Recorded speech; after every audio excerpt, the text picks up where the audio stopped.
बिस्मिल्लाहिर्रहमानिर्रहीम। अस्सलाम वालेकुम दोस्तों, आओ आहियां लियाकत राज पर। तव्हां ॾिसी रहिया आहियो लियाकत राज पर ऑफिशियल यूट्यूब चैनल। दोस्तों, सिंध जे अमन अमान ते गुफ़्तगू कजे। सिंध जा माण्हू परेशान आहिनि। सिंध जे माण्हुनि खे ॾाढी तकलीफ़ आहे, पीड़ा आहे। 15-15 ॼणा हिकु हिकु ॾींहं में अगवा थियो वञनि, पर इंतिज़ामिया तोड़े चूंडियल नुमाइंदा इन ॻाल्हि ते परेशान नथा थियनि। उन्हनि खे का तकलीफ़ नज़र नथी अचे, उन्हनि खे दर्द ऐं पीड़ा सिंध जे माण्हुनि जो महसूसु नथो थिए। अगवा थियनि था, भले थियनि, बदमनी ख़िलाफ़ धरना लॻनि था, भले लॻनि, एहतिजाजी मुज़ाहिरा थियनि था, भले थियनि, रोड ब्लॉक थियनि था, भले थियनि। ऐं ही अंधा ॿोड़ा ऐं गूंगा हुक्मरान आवाम जे दर्द ऐं पीड़ा खे सम्झण जे लाइ तयारु न आहिनि। शिकारपुर खां सखर वेंदे गुज़र राति 15 घर भाती अगवा थी विया। शिकारपुर जे थोरो ई ॿाहिरां बलूचिस्तान ऐं लाड़काणे खां आयल मक्सी ऐं बुगटी बिरादरी सां तालुक रखंदड़ 3 खां 4 नौजवान अगवा थी विया। ऐं उनखां अलावा हिकिड़ो ॿारड़ो आहे 5 सालनि जो, उहो वलीद मेमण उनखे अगवा कयो वियो। हाणे उहो अगवा थी वियो वलीद मेमण। मोहम्मद अली पठान जेको जेकाबाद न पर कश्मीर कंदकोट मां अगवा थी वियो। अहिड़ी तरह सां कच्छ जो जेको इलाइक़ो आहे घोटकी, उते बदमनी जो राज।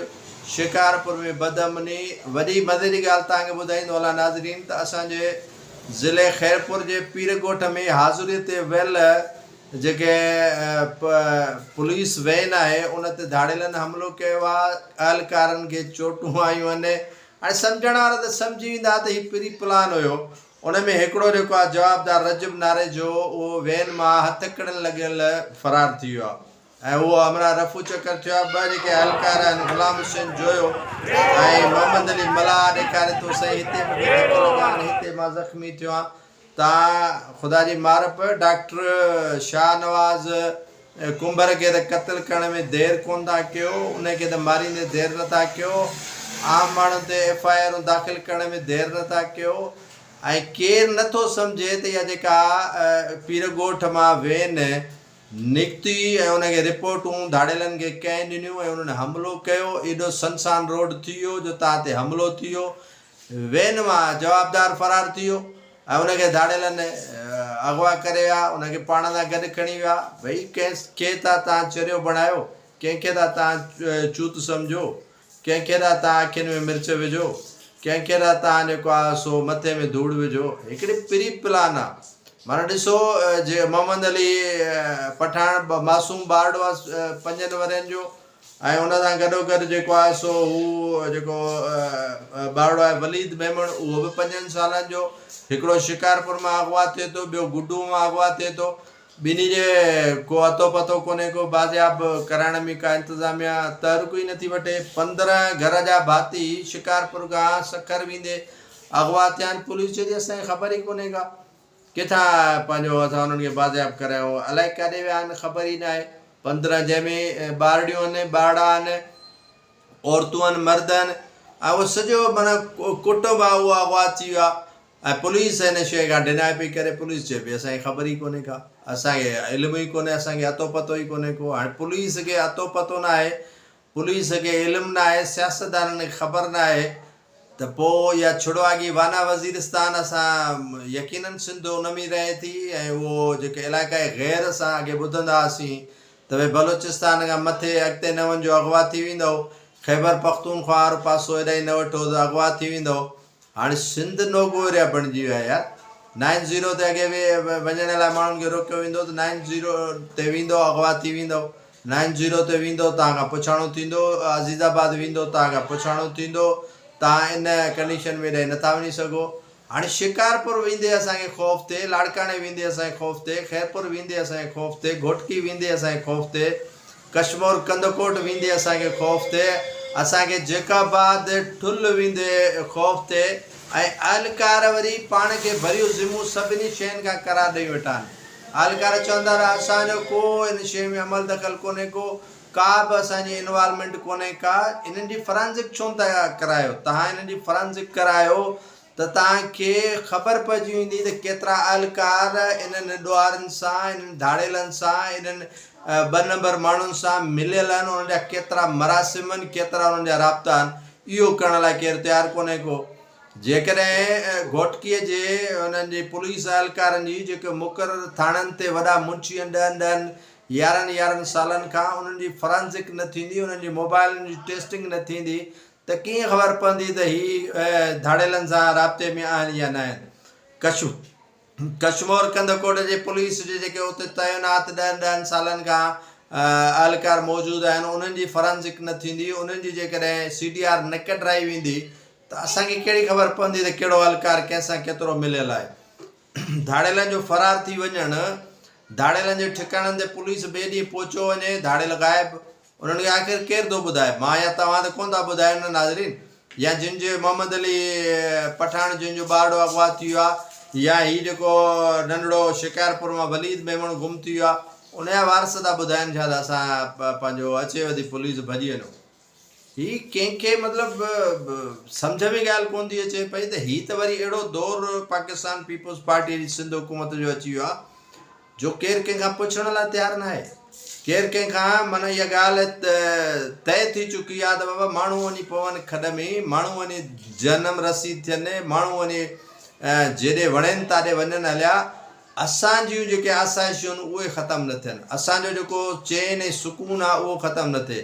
कॾहिं तव्हां ॾिठो त सरदार जो पुटु, हाणे तव्हांखे ख़बर हूंदी त जेको बजराणी सरदार जेको आहे सो कारावाला कमदार हुयो, उहो बगलाणी, उन खां कार फुरी या पैसा फुरिया, ॿिए ॾींहं ते जेको आहे सो जकाबाद ठुल कश्मीर जी जेको आहे पुलिस उनखे कार बि मोटराए ॾिनी, ऐलान करे धाड़ेलनि खे पैसा बि उनखे वापसि कराए ॾिना। छो त हू वॾेरे जो जेको आहे सो टाउट हुयो, उनजो कमदार हो, उनजो जेको आहे सो मुंशीदार हो, उनजो जेको आहे सो माना सभु कुझु हो, उहो उनखे मिली मोटियो।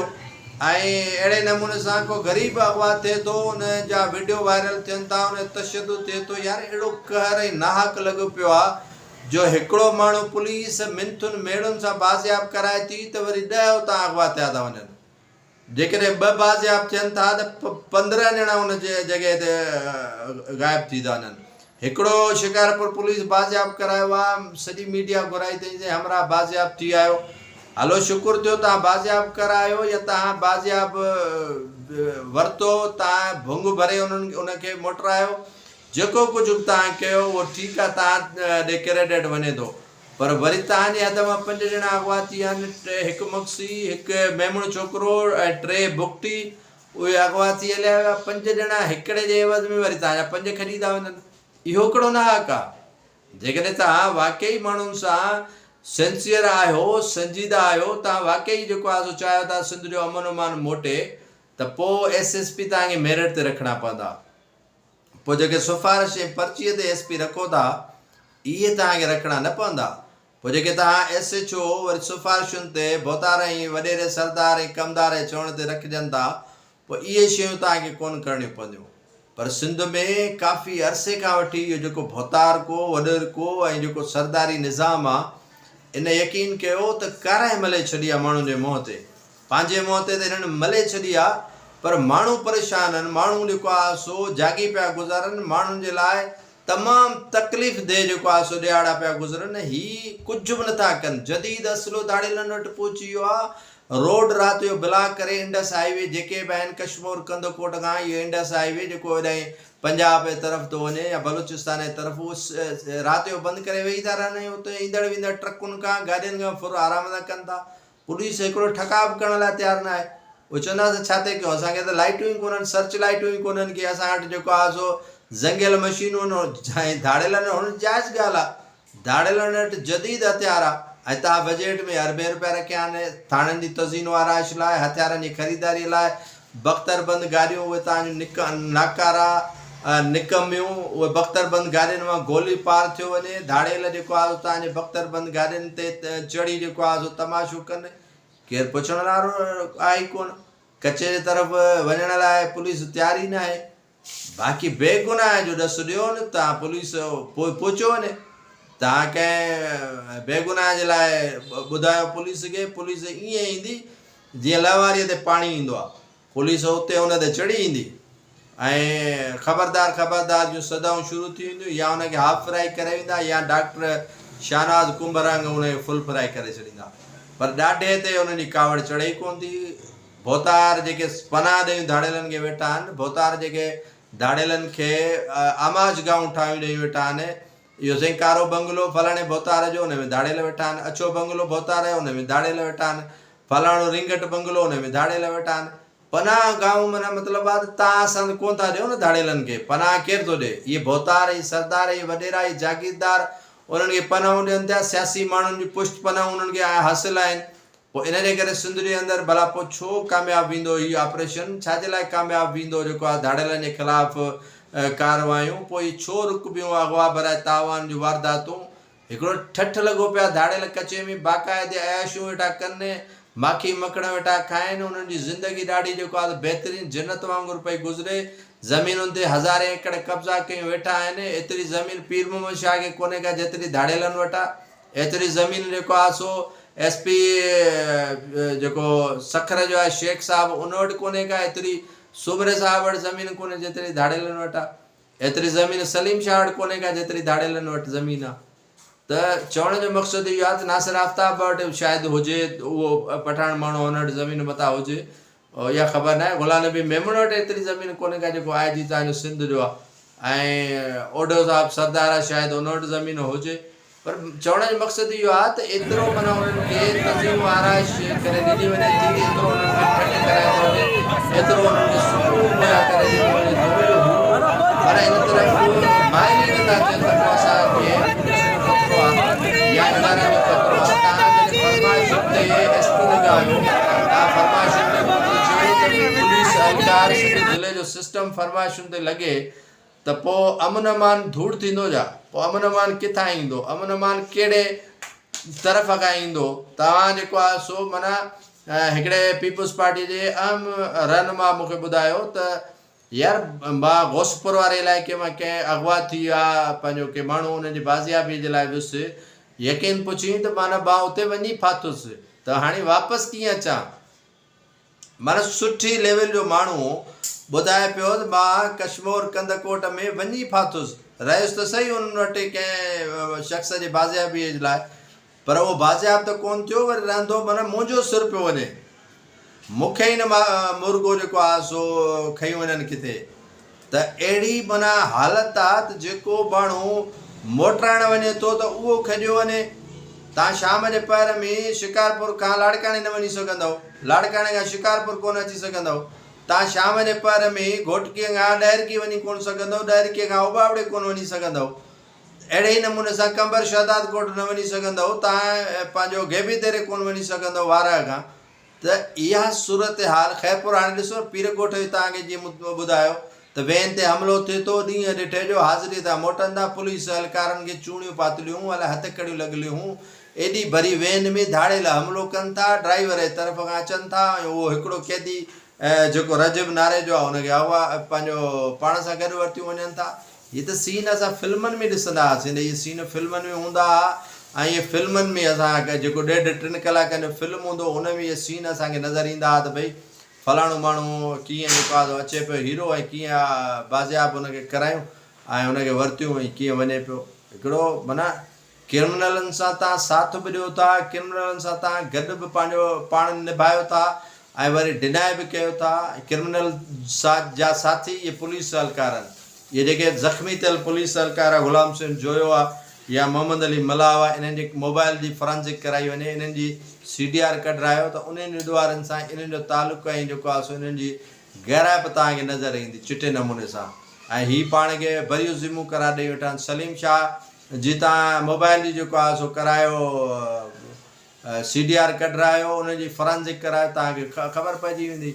अहिड़े ई नमूने सां काफ़ी खोड़ सारा पुलिस जा जेके एहलकार आहिनि, जमादार आहिनि, वॾा मुंशी आहिनि, जेके ASI रिटायर थियण जे क़रीब आहिनि, कारी भेड़ियूं, उन्हनि जा तव्हां जेको आहे सो मोबाइल नंबर वठी करे उन्हनि जी तव्हां जेको आहे CDR कढायो, उन्हनि जी तव्हां जेको आहे रीचेक करायो, उन्हनि जो तव्हां जेको आहे सो फॉरेंसिक करायो, त तव्हांखे पाण ई ख़बर पइजी वेंदी त भई केतिरो कहिड़े शख़्स जो केतिरो तालुक़ु आहे। ॾोहारी त ॾोहारी हूंदो आहे ऐं ॾोहारनि खे पनाह पुलिस ॾिए थी, सियासतदान ॾिए थो ऐं उहे वरी मोतबर ॾियनि था जेके पाण खे बाक़ाइदा मोतबर सम्झनि था। इन ॾोहारनि खे यकीननि पुष्ट पनाही इन्हनि जी आहे। सो सिंध में अगरि अमन अमान चाहियो वञे थो त मेरिट ते तव्हां नौकरियूं ॾियो, मेरिट ते तव्हां जेको आहे सो पुलिस में तकरुर कयो, मेरिट ते इंतिज़ामी उमूर हलायो, सरदारनि वॾेरनि जागीरदारनि जी हिकु बि न ॿुधो त पोइ ॾिसो त अमन अमान क़ाइमु थिए थो या नथो थिए।